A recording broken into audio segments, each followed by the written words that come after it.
조두레박 신부의 영적 일기. 십자가의 예수님께로. 어처구니가 없다라는 말이 있습니다. 어처구니가 뭘까요? 구약성경 판관기 16절 21절에 보면 삼손이 잡혀 감옥에서 연자매를 돌리고 있었습니다. 그런데 연자매에는 손잡이가 있어야 합니다. 그 손잡이가 어처구니라고 합니다. 바로 삼손에게 어처구니가 없는 연자매를 주고 돌리는 일을 시킨 것입니다. 어처구니가 없는 일을 시킨 것입니다. 그래서 황당하고 한심한 일을 만났을 때 어처구니가 없다라고 말을 합니다. 삼손은 자신의 잘못을 깨닫고 맷돌 손잡이 구멍에 손가락을 넣어 큰 연자매를 돌립니다. 그러다 보니 손가락에 힘이 생긴 것입니다. 그리고 원수들을 무찌르게 되는 것입니다. 어처구니가 없는 일을 꾸준하게 붙들고 기도하면 어처구니가 있는 일로 바꾸어내는 것입니다. 아멘. 그래서 오늘 복음을 보면 예수님께서 말씀하셨습니다. 나를 보내신 분께서는 나와 함께 계시고 나를 혼자 버려두지 않으신다. 내가 언제나 그분 마음에 드는 일을 하기 때문이다. 이 말씀은 저희가 하느님께서 기뻐하시는 일과 그분 마음에 드는 일을 힘써 실천할 때 예수님은 저희와 함께 계신다는 것입니다. 그래서 저는 사제로 살아가면서 저에게 주어진 모든 일을 어처구니 있는 일로 만들어주는 시편 23장 4절 말씀이 있습니다. 제가 비록 어둠의 골짜기를 간다 하여도 재앙을 두려워하지 않으리니 당신께서 저와 함께 계시기 때문입니다. 당신의 막대와 지팡이가 저에게 위안을 줍니다.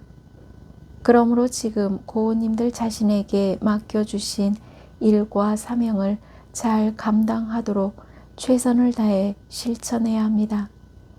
왜냐하면 반드시 어처구니가 없는 일을 어처구니가 있는 일들로 만들어주시는 분이 바로 나는 있는 나다 임을 드러내주시는 십자가의 예수님이시기 때문입니다.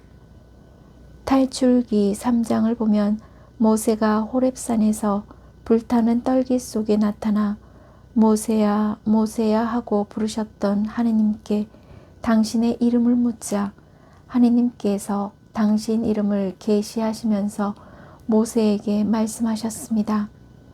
나는 있는 나다. 너는 이스라엘 자손들에게 있는 나께서 나를 너희에게 보내셨다 하여라. 그리고 오늘 복음 말씀에서 예수님께서도 이 같은 말씀을 하셨습니다. 너희는 사람의 아들이 들어올린 뒤에야 내가 나임을 깨달을 뿐만 아니라 내가 스스로는 아무것도 하지 않고 아버지께서 가르쳐 주신 대로 말한다는 것을 깨달을 것이다. 아멘. 사랑하는 고우님들, 고우님들이 믿는 하느님이 어떤 분이실까요?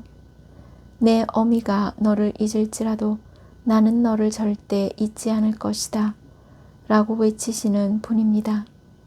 세상 모든 사람이 다 나를 떠나갈지라도 그분만은 결코 나를 버리지 않으시는 분입니다. 저희가 죽음의 골짜기를 건너가는 순간에도 나의 등 뒤에서 나를 지켜주시는 분입니다. 그러므로 이 세상에 나 혼자뿐이라도 울며 가던 순간 고우님들을 밑에서 떠받치고 계시던 분이 저희의 하느님이십니다. 고우님들, 아무리 발버둥 쳐도 아무리 애를 써도 도무지 탈출구가 보이지 않아서 얼마나 힘드십니까? 그리고 어깨 위에 지워진 삶의 무게가 얼마나 무겁습니까?